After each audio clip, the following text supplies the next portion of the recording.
மக்களே வணக்கம். ஒரு முக்கியமான டாபிக், ஒரு முக்கியமான பர்சன் சொல்லியிருக்காரு, அது கேளுங்க. ஐடி கம்பெனில வேலை பார்க்கிற பலரும் தாவேகாவுக்கு சென்னையில் வாக்களித்திருக்கிறார்கள். இவன் எவனாவது சோத்துல முன்னாடி தட்டுல சோறு போட்டு உட்கார்ந்து இருப்பான், அந்த சோத்தை சாப்பிடுறான், அந்த சோறுல உப்பு போட்டு சாப்பிடுறான்ல, அந்த சோறு திராவிட முன்னேற்ற கழகம் அவனுக்கு தந்த சோறு. நான் கொஞ்சம் கடினமான வார்த்தையை பயன்படுத்துறேன், எனக்கு கவலை இல்லை எதை பத்தியும்.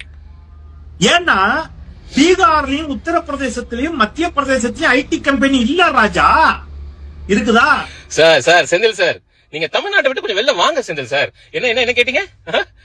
பீகார்ல, மத்திய பிரதேஷ்ல, உத்தரப்பிரதேஷ்ல ஐடி கம்பெனி இல்ல ராஜாவா? ராஜா நீங்க கொஞ்சம் சரி, நீங்க போயெல்லாம் பாக்குற அளவுக்கு உங்களுக்கு டைம் இருக்குமா தெரியல, கூகுள் பண்ணியே பாருங்க ராஜா.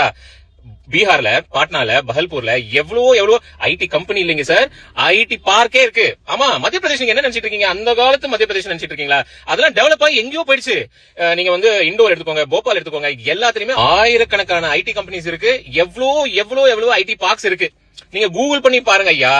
என்னங்கய்யா நீங்க, உங்களுக்கு ஒண்ணு வேணும்னா அப்படியே மொத்த இந்தியா மேலுமே தூக்கி பழி போட்டுருவீங்களே நீங்க. சரி, நான் அதையும் தாண்டி கொஞ்சம் ரிசர்ச் பண்ணி பார்த்தேன். அதாவது தமிழ்நாட்டுல எப்போ கம்ப்யூட்டர்ஸ் அண்ட் சாஃப்ட்வேர்ஸ்க்கு இம்பார்ட்டன்ஸ் கொடுக்க ஆரம்பிச்சாங்க, எப்போ அது தமிழ்நாட்டுக்குள்ள நுழைஞ்சது அப்படின்னு கூகுள் பண்ணி பார்த்தேன், ரிசர்ச் பண்ணி பார்த்தேன்.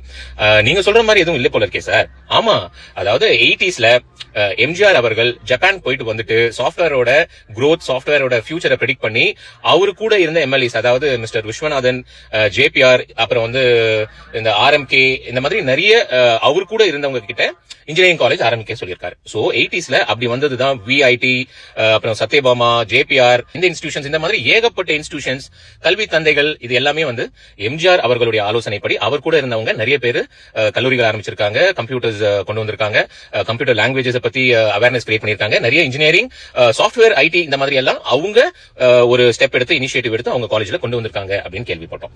அது தெரியாம அவசரப்பட்டுட்டீங்களே, அது எப்படி? ஐடி ப்ரொஃபஷனல்ஸ் எல்லாம் சோத்துல கை வச்சு உப்பு போட்டு சாப்பிடுற சாப்பாடு நீங்க கொடுத்ததா? சரி ஐயா, நான் என்ன சொல்றேன், அது நீங்களே கொடுக்கறதாவே இருக்கட்டும் ஐயா. அது உங்க கடமை இல்லையா? அது திராவிட முன்னேற்ற கழகத்தின் கடமை இல்லையா? இப்போ ஒரு வாத்தியார் ஒரு குழந்தைக்கு பாடம் சொல்லி தரார், நாளைக்கு அந்த குழந்தை வளர்ந்து பெரிய ஆள் ஆயிடுச்சு, அதனால அந்த குழந்தையோட சாப்பாடு அந்த வாத்தியார் கொடுத்ததுன்னு அவர் எடுத்துக்க முடியுமா? அதுதான் அவர் சம்பளம் வாங்குறாரு இல்லையா? அவர் ஒரு பெரிய தியாகம் ஐயா. நீங்க சொல்ற மாதிரி இந்த கம்ப்யூட்டர்ஸ், இந்த சாஃப்ட்வேர் நாலேஜ் இதெல்லாம் திராவிட முன்னேற்ற கழகம் மூலமா வந்ததாவே இருக்கட்டுமே, அப்படியே இருக்கட்டுமே. அதெல்லாம் உங்க கடமை இல்லையா? வருகிற மாணவர்களுக்கு, அடுத்து வர சந்ததிகளுக்கு கல்வி கொடுக்க வேண்டியது உங்க கடமை இல்லையா? அப்புறம் திராவிட முன்னேற்ற கழகத்தை எதுக்கு ஆட்சியில் உட்கார வைக்கணும்? இது கூட செய்யலனா, இதை செஞ்சு இதை சொல்லி காமிச்சா, அதாவது நீங்க பஸ்ல போறீங்களே ஓஷி அப்படின்ற மாதிரி தானே இன்னைக்கு நீங்க சாப்பிட சாப்பாடு நாங்க போட்ட பிச்சை அப்படிங்கிற மாதிரி மீன் பண்றீங்க. ரொம்ப ரொம்ப ரொம்ப ரொம்ப கேவலமா இருக்கு சார். நாளைக்கு என்ன ஒரு நல்ல திட்டம் கொண்டு வந்தாலும் அதை நீங்க இப்படி சொல்லி காட்டுவீங்க. இப்ப எங்க அண்ணன் ஆர்டிபிஷியல் இன்டெலிஜென்ஸ் மேல இம்பார்ட்டன்ஸ் கொடுத்து அதை முன்னேற்றி கொண்டு வரணும்னு சொல்றது நாளைக்கு நாங்க ஃபியூச்சர் அந்த மாதிரி டிராவல் ஆகி போச்சுன்னா அந்த கிரெடிட்ஸ் ஃபுல்லா நாங்க எடுத்துட்டு நாங்க சொல்லி காமிச்சா நல்லா இருக்குமா? சொல்லி காட்டுற ஆள் இல்லைங்க அண்ணன். பட் நீங்க பேசினது ரொம்ப ரொம்ப தப்பு. அதாவது கூல் ட்ரிங்க்ஸ் பார்த்தாலே எனக்கு அதுதான் ஞாபகம் வருதுன்னு வடிவேல் சார் அந்த ஒரு காமெடியில சொல்ற மாதிரி, இதுக்கப்புறம் ஐடி ப்ரொஃபஷனல்ஸ் எல்லாருமே சாப்பாடை பார்த்தாலே நீங்க சொல்றது என்ன சார் ஞாபகம் வரும்? சே, இந்த மாதிரி ஒரு தாட்டை கொண்டு இறக்கிட்டீங்களே. அவன் ஒரு ஐடி ப்ரொஃபஷனல் ஆகிறதுக்கு எப்படி செத்து சுண்ணாம்பாரான். ஐடி ப்ரொஃபஷனல்ஸ் ஆகிறது கூட ஏதோ கஷ்டப்பட்டு படிச்சு ஆயிராங்கன்னு வச்சுக்கோங்களேன். ஆனா ஐடி ப்ரொஃபஷனலா கண்டினியூ ஆகிறது ஒன்று இருக்கு பாத்தீங்களா? சோறு தண்ணி இல்லாம, தூக்கம் தண்ணி இல்லாம அவன் இவ்வளவு சம்பாதிக்கிறாங்கிறது மட்டும் தான் உங்களுக்கு தெரியும். அவன் எவ்வளவு கஷ்டப்படுறான். ஒவ்வொரு ஐடி ப்ரொஃபஷனல் போய் பாருங்க, செத்து சுண்ணாம்பாகிறானுங்க. என்னைக்கு வேலை போயிடும், என்னைக்கு நம்ம அப்டேட் பண்ணாம விட்டு போறோமோ, அடுத்தது என்ன வருது, சாஃப்ட்வேர்ஸ் என்ன அப்டேட் பண்ணணும் அப்படிங்கிற மாதிரி ஒரு முள் படுக்கையில தான் சார் அவங்க இருக்காங்க. எல்லாரும் கஷ்டப்பட்டு தான் சாப்பிடுறாங்க.